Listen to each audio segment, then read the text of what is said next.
થોડા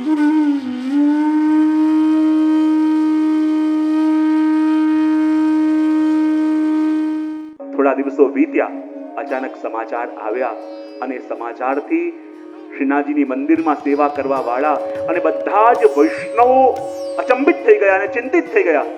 ખબર પડી કે એક યવન રાજા બધા મંદિરોને તોડતા તોડતા હવે વ્રજ તરફ આવી રહ્યા છે. અને જ્યારે ખબર પડી કે યવન રાજા બધા મંદિરોને તોડતા તોડતા વ્રજમાં આવી રહ્યો છે, બધા સાવધાન થયા કે હવે શ્રીનાથજીની સેવા, શ્રીનાથજીની રક્ષા કેમ કરીને કરીએ. ચિંતાનો વિષય બની ગયો અને બધા કુમનદાસજી, રામદાસજી, સદ્દુ પાંડે બધા ભેગા મળ્યા અને કહે કે આપણે તો નિર્ણય લઈ શકતા નથી, પણ શ્રીનાથજીને પૂછીએ કે આવા સમયમાં શું કરવું જોઈએ. મેં જ્યારે શ્રીનાથજીને આવીને પૂછ્યું તો શ્રીનાથજી કહે કે મારી ઈચ્છા છે. બોલે શું? જ્યાં સુધી પેલા યવનનો ઉપદ્રવ અહીંયા રહે એવું કરો, મને અહીંયાથી પધરાવી ટોળકા ઘના છે ત્યાં પધરાવી જાઓ અને ટોળ કે ઘનેમાં મને પધરાવી જાઓ અને જ્યારે ઉપદ્રવ પૂરું થાય પછી મને અહીંયા પાછા પધરાવજો. તો કહે અહીંયાથી ત્યાં આપને પધરાવી કેવી રીતે જઈએ? આપ કયા રથમાં બિરાજીને પધારશો? ત્યારે શ્રીનાથજી કે અહીંયાથી ત્યાં જવા માટે કોઈ રથમાં બેસીને નહીં, પણ આ સદ્દુ પાંડેને ત્યાં એક પાડો છે ને એના ઉપર બેસીને જઈશ. બધા કે હવે શ્રીનાથજીની ઈચ્છા શું થાય છે કોઈ જાણી શકતું નથી, પણ યવન ધીમે ધીમે પાસે આવી રહ્યો છે અને એક એક સમાચાર બધાને મળી રહ્યા છે કે હવે આટલી દૂર આવ્યા, હવે આટલા મંદિર તોડ્યા, હવે આટલી જગ્યા ઉત્પાત કર્યો. શ્રીનાથજીની રક્ષા માટે બધા વ્યાકુલ થયા છે કે કેમ કરીને પધરાવીને લઈ જઈએ. પાડો લાવવામાં આવ્યો, પાડાની ઉપર ગાદી બિછાવી અને ગાદી બિછાવી અને એમાં શ્રીનાથજી બાવાને પધરાવ્યા. અને કુમનદાસજી કહે કે જુઓ ક્યાં વૈકુંઠમાં રહેવા વાળા, ક્યાં મોટા મોટા સિંહાસન પર બિરાજવા વાળા, પણ આજે કેવી લીલા કરવાનું મન થયું છે કે આ પાડાની ઉપર આવીને બિરાજ્યા છે. અને આગળ આગળ બે સેવક ચાલી રહ્યા છે અને બાજુમાં રામદાસજી, કુમનદાસજી, સદ્દુ પાંડે શ્રીનાથજીનું ધ્યાન રાખીને ધીમે ધીમે ચાલી રહ્યા છે.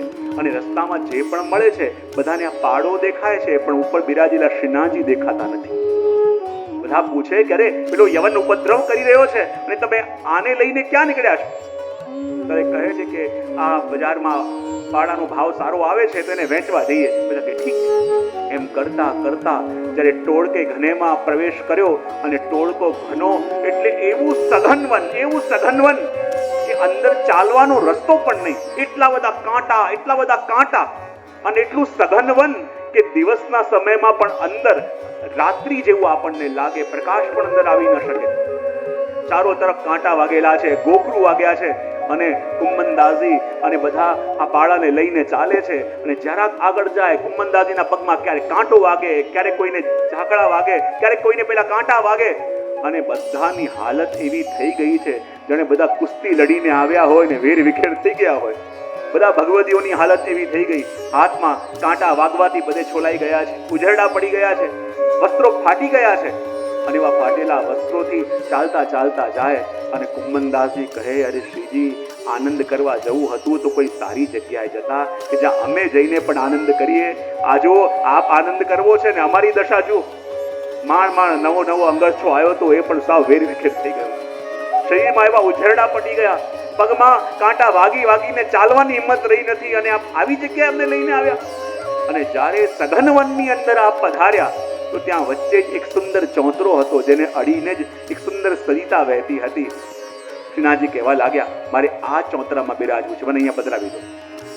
અને જ્યારે ચોંતરામાં બિરાજમાન કરાવ્યા અને શ્રીનાથજી પૂછ્યું કે રામદાસજી મને બહુ ભૂખ લાગી છે, કંઈક ભોગની તૈયારી કરી છે? બોલે હા કૃપાનાથ, આવતા શીરો સિદ્ધ કરીને લાવ્યો છું.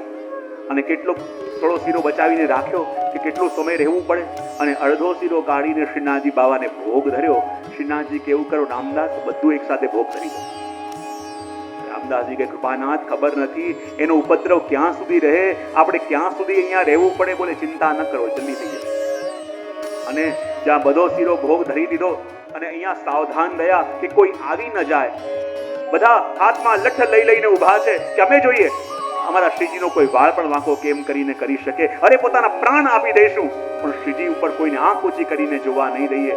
અને જ્યાં પહેરો ભરતા હતા ત્યાં સામેથી ઝાડીઓના હટવાનો અવાજ આવ્યો. અને જ્યારે ઝાડીઓને હલવાનો અવાજ આવ્યો બધા સાવધાન થઈ ગયા કે જરૂર કોઈક આવી રહ્યું છે, સાવધાન થઈ જાઓ. બધા હાથમાં લાકડીઓ લઈને સાવધાન થઈ ગયા.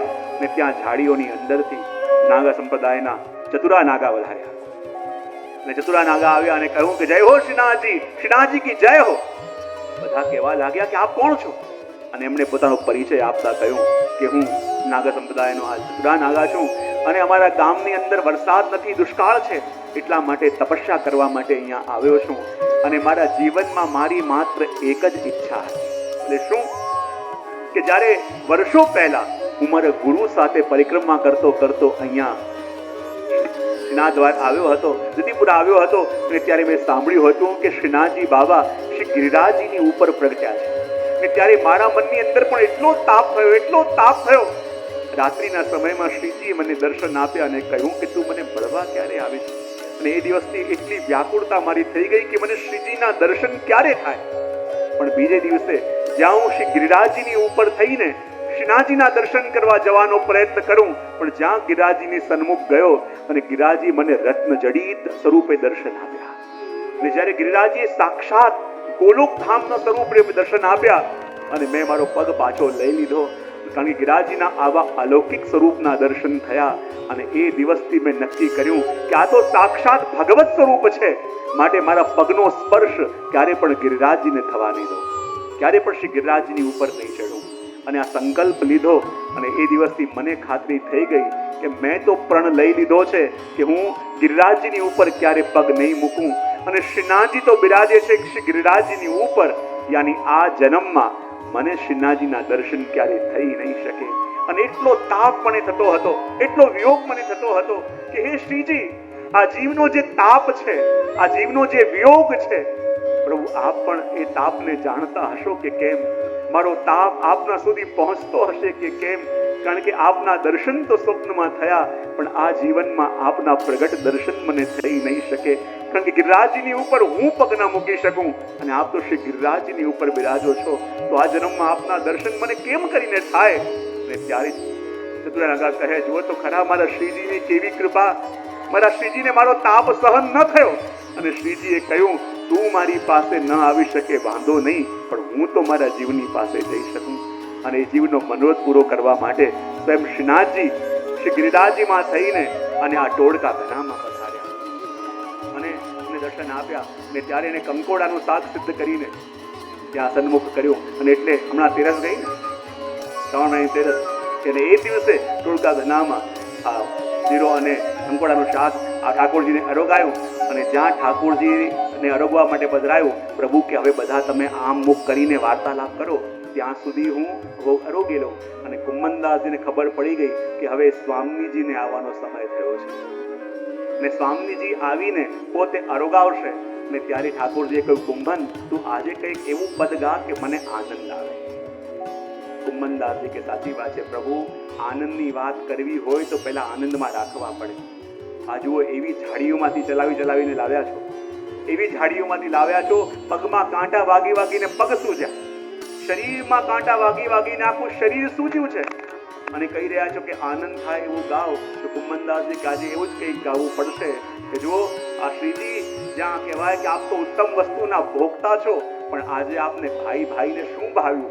અને અહીંયા સ્વામીજી પધાર્યા છે અને સ્વામીજી પધારી અને શ્રીનાથજી બાબાને મનુહાર કરીને અરોગાવી રહ્યા છે.